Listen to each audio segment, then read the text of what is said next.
This is Neural Newscast for Thursday, March 12, 2026. Here is what matters this morning. The UN Security Council adopted a historic resolution on Wednesday, condemning Iran's attacks on Gulf nations and Jordan. Resolution 2817 passed with 13 votes in favor. Russia and China notably abstained instead of using their veto power.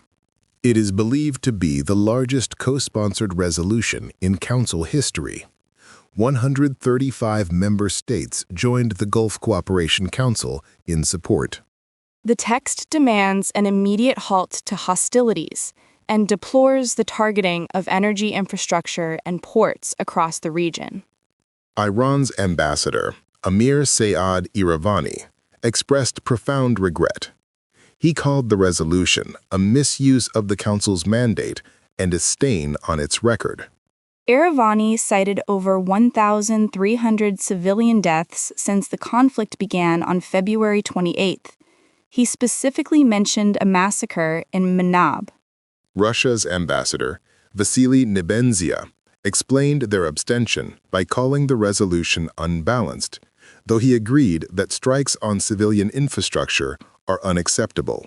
Turning now to the economic fallout, the Islamic Revolutionary Guard continues to maintain a blockade of the Strait of Hormuz.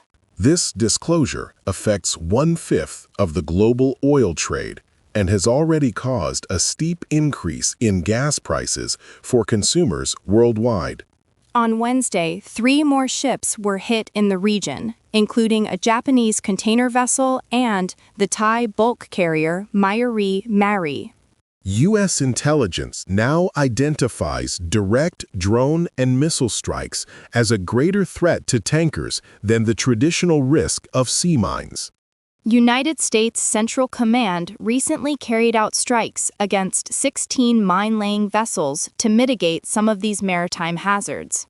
Despite these military actions, most ship operators are keeping their fleets away from the strait until safe passage can be guaranteed. Energy Secretary Chris Wright indicated that while many Iranian weapons have been destroyed, it may still take weeks for regular traffic to resume. Here is what else we are watching today. First, oil markets are bracing for continued volatility as the impact of the strait's closure reaches a critical point for global reserves.